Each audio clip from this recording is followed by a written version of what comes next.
Sino ba naghikayat sa'yo sa maging lay minister? Si Brother Jess po ta si Papa.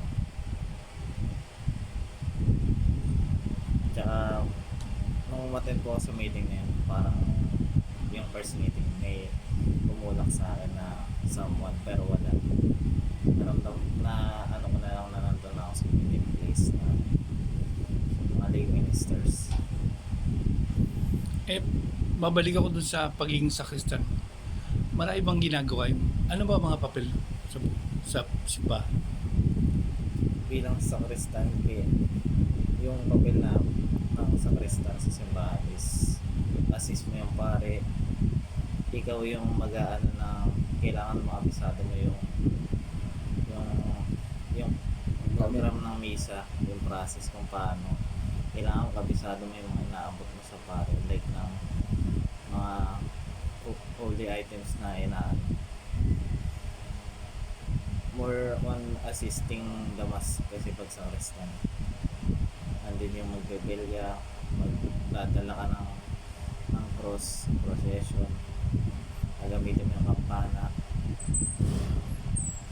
lahat ganun, tutulong ka sa communion, madami yung gawain niya sa sakristan, hindi lang sa loob ng simbahan, pati sa labas. Eh, paano naman yung proseso ng recruitment? Ikaw, paano ka nakuha? Ako nakuha kung may recruitment kami, training namin nun is 6 months. 6 months, tapos kailangan Tagal pala, may no? exam kami nung panahon ko. 6 months training, tapos yung ano po, mag-ano lang, mag-exam pa po bago pagsuotin ng sulat. Libre ba yung sultan? Hindi po, pero by ano naman po, sponsor pwede naman ganun. Very good. Eh, matanong kita. Kailan mo una nakilala si Lord? Diyan na rin sa pagiging sakristan? Sa pahinga sa Kristal. Nung actually nakilala ko si Lord bro nung ano pa eh, nung grade 6, nung elementary pa lang ako, grade 1 yun. Kasi nga si Pampunan is lector commentator siya, nagbabasa ng salita ng Diyos sa simbahan. So, kilala mo na si Lord ng Biden.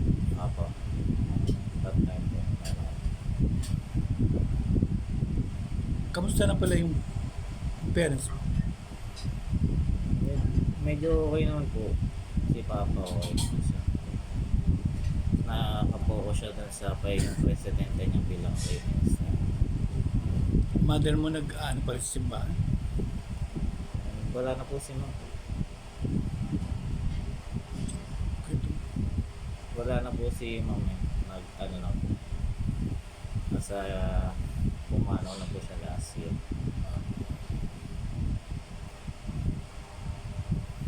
Bali, pero lector pa rin po siya. Hindi naman yata na mawawala yun Opo. hanggang mamatay ka.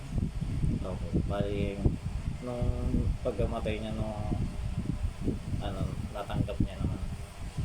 Nakatanggap naman siya ng award bilang Talaga? Baka nakailangan sa nagmimisa sa heaven yan. Baka kailangan ng first reader doon, lector commentator doon. Eh, marami ng lay minister. Mga nauna na sa atin. Kamusta yung experience mo as lay? As lay minister? medyo okay naman po. Mas nag-adjust lang po ako kasi po galing ako lang sa Kristan. Kaya medyo in-adjust ko lang yung sarili ko kasi iba na yung mga kasama ko. Yung mas experience na sila. Tsaka continuous learning naman yung ginagawa ko bilang lay minister. Nagtatanong ako sa mga veteran na lay minister kagaya ng Brother Jess, Brother Oli.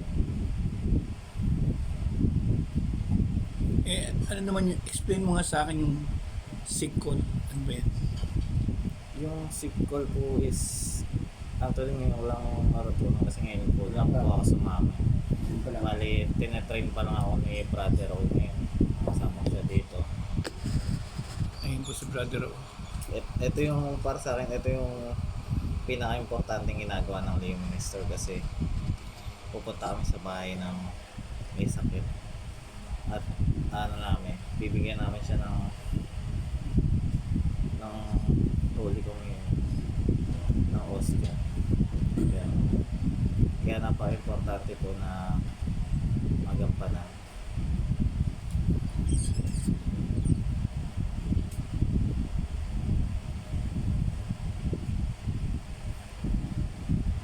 Hindi lang.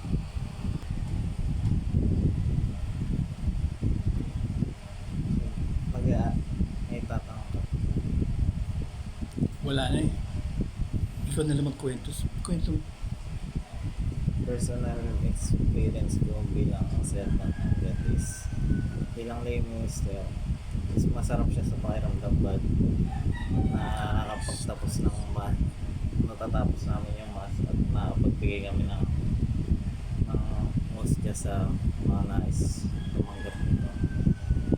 Sobrang fulfill as servant of God kasi hindi lang basta-basta yung ginagawa namin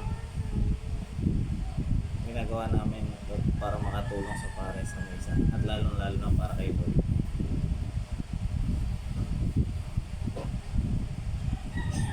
Ano ang oras ng mo? 10:30.